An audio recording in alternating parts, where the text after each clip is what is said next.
Bonjour Françoise Degois. Bonjour Jacques Cardoz. Soyez bienvenue, bienvenue merci. dans le studio de Sud Radio.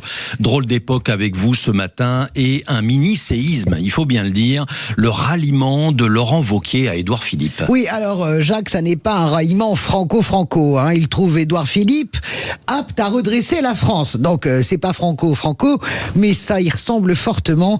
Le coup est rude pour Bruno Retailleau, de plus en plus isolé. On se demande d'ailleurs, on commence à compter les jours du moment où il va jeter l'éponge, l'ancien ministre de l'Intérieur. On peut y voir une vengeance, certes, c'est vrai. Wauquiez, on s'en souvient, avait été humilié par Retailleau lors du vote pour la présidence des Républicains, avec un score digne de Ceausescu, 74% pour l'ancien ministre de l'Intérieur. Mais l'explication n'est pas suffisante. Si Bruno Retailleau était à 20% dans les sondages, eh bien, il ne parlerait évidemment pas comme ça, Laurent Wauquiez. Ressortent alors ses déclarations en mai 2025 où il disait à Sonia Mabrouk: Philippe, jamais les promesses n'engagent que ceux qui les écoutent, ça on le sait. Et puis la force va à la force. Et après Maud Bréjon, on sent bien que beaucoup ne veulent pas traîner pour voler au secours de ce qu'ils croient être la victoire. C'est un point important, en tous les cas, pour Édouard Philippe. Oui, on sent quand même que l'ancien Premier ministre accélère. Lui qui a théorisé pendant des mois un moment de cristallisation très tardif, c'est-à-dire à la fin de l'année, il rechignait à avancer, à se dévoiler. Eh bien, il avance plus vite que prévu. Pourquoi ? Parce que l'entrée en campagne d'abord et en fanfare de Jean-Luc Mélenchon n'est pas pour rien dans cette accélération.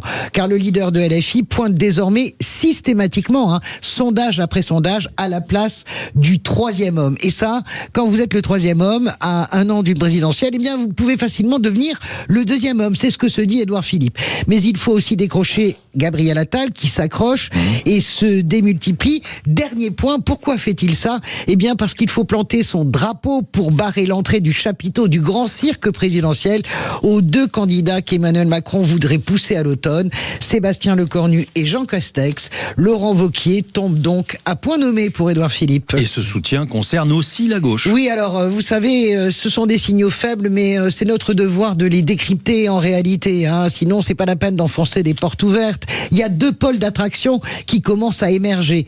À gauche, Jean-Luc Mélenchon et à droite, Édouard Philippe. Si la gauche ne parvient pas à se mettre d'accord sur un candidat unique hors LFI, on pourrait assister à un comportement d'électeurs stratèges qui voudraient voter utile pour le leader de LFI. Et on voit bien les Verts qui se décomposent avec ces 13 députés hier qui veulent désormais ouvrir les discussions avec Jean-Luc Mélenchon et sortir du tête-à-tête avec le PS. Donc ça, premier réflexe de vote utile vers Jean-Luc Mélenchon, et puis un vote utile pour une partie de l'électorat social-démocrate qui refuse le second tour Mélenchon, Le Pen ou Bardella, et se porterait directement sur le candidat du bloc central si Jean-Luc Mélenchon devient trop menaçant et croque un Raphaël Glucksmann, par exemple, au fil de la campagne. Tout est lié, Jacques, c'est incroyable. Et les militants socialistes qui vont devoir se prononcer sur une primaire très large et populaire ou bien juste réduite aux acquets, eh bien devront regarder cela aussi.